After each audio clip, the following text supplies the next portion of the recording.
साथियों, 13 जनवरी से राजस्थान पटवार संघ के बैनर तले बाड़मेर के उपखंड मुख्यालय पर पटवारियों का धरना चल रहा है।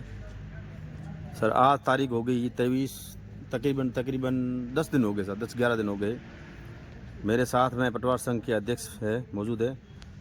सर, आप धरना कब से चालू किया और आपकी क्या क्या सर मांगे हैं आपकी? हमारी मुख्य मांग गिरदावरी में यथासंपन्न संशोधन और हमारी जो डीपीसी प्रमोशन हमारा हक है उसके बारे में, और तीसरी हमारी मुख्य मांग है कि बजट घोषणा में माननीय सरकार ने हमारे को जो ऑनलाइन कार्यशालाओं की संसाधन देने की बात हुई थी वो अभी तक संसाधन नहीं मिले हैं। काम सारे ऑनलाइन हो गए, तो बिना संसाधन के हम काम कैसे करें।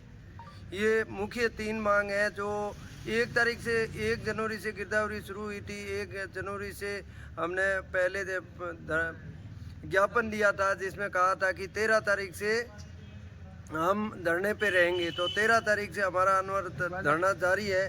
हमने बार बार ज्ञापन भी दे चुके हैं। न गिरदावरी में आंशिक संशोधन, जैसे जिस गांव में क्रॉप है ही नहीं उस गांव में भी खतरे से खतरे जाके घूम के फालतू समय जाया करना, और कई खतरे ऐसे सिला नाडी के अंदर 5 गैर मुमकिन कुएँ हैं, कई कैंट एरिया के अंदर खतरे हैं। जो खतरे तो बन चुके हैं उनमें क्रॉप नहीं है और उनमें कैंट एरिया में जा ही नहीं सकते, तो वो गिरदावरी कैसे संभव है। सही बात है। तो ऐसे खतरों का जो मल्टीपल ऑप्शन करके उनका नील करने का ऑप्शन होना चाहिए। ऐसे जो हमारी जायज़ मांगे हैं उनके मांगों के लिए पूरे संपूर्ण राजस्थान के पटवारी 13 तारीख से धरने पे बैठे हैं। सरकार को 11 दिन हो गए हैं। सरकार यदि अगर सुनेगी तो ठीक है, नहीं तो आगे हम आगामी रणनीति बना के और भी उग्र आंदोलन करेंगे और सरकार को घुटने टिकवा के ही मानेंगे। प्रशासन ने कोई आपकी संबंधित मांग के बारे में कोई विचार किया या? कल हमारी वार्ता हुई थी, वहाँ बुलाया था जयपुर सचिवालय में,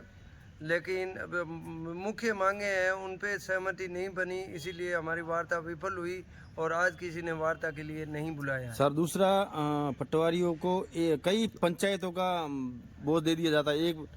किसी के पास 2 पंचायत है, किसी के पास 4 पंचायत है, किसी के पास 5 है। सर, इसका भी बोझ ज्यादा होता है ना सर? साहब, इसका सबसे ज्यादा वर्कलोड हमारे ऊपर हो रहा है कि हम एक पटवार मंडल है, जैसे शिवपुर पटवार मंडल है, उसमें 3 ग्राम पंचायत, वहाँ ग्राम सेवक तो 3 बैठ रहे हैं और ग्राम सेवक के नीचे भी 3-4 आदमी काम करने वाले हैं। उसके साथ ही दूसरे भी सरपंच है वगैरह है, वो तो 10 जने काम करने वाले और उनके 3 गुना हो गया। पटवारी 1 है, 1 में भी सारे काम ऑनलाइन हो गए। हमारे को संसाधन है नहीं, बिना संसाधन के हम कैसे करें।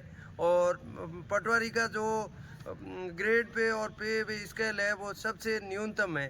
पहले पुलिस कांस्टेबल, पटवारी और 3rd ग्रेड टीचर तीनों का समान वेतन था, और 7वें वेतन आयोग में पटवारी को इतना पीछे कर दिया और इतना पछेड़ दिया कि वो अपने हक की लड़ाई के लिए लड़ते लड़ते ही उसको 6 साल हो गए। सर, ये हाल मैं बताता हूँ, बाड़मेर, आगोर, महाबार, मटाड़ा, गाड़ा, वाकलपुरा, इसमें भी एक पटवारी है साहब, सारा बार दे दिया गया। कम से कम ग्राम सेवक वगैरह 15-15 आदमी बैठते हैं, उनके सहायक वगैरह, मगर पटवारी अकेला है, न उसके पास संसाधन है।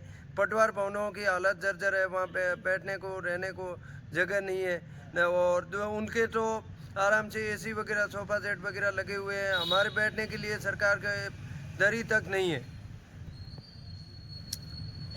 तो सर, मैं उम्मीद करता हूँ प्रशासन से कि वो इस नींद से जागेगी और आपकी मांगों के ऊपर विचार किया जाएगा। आपका बहुत बहुत धन्यवाद।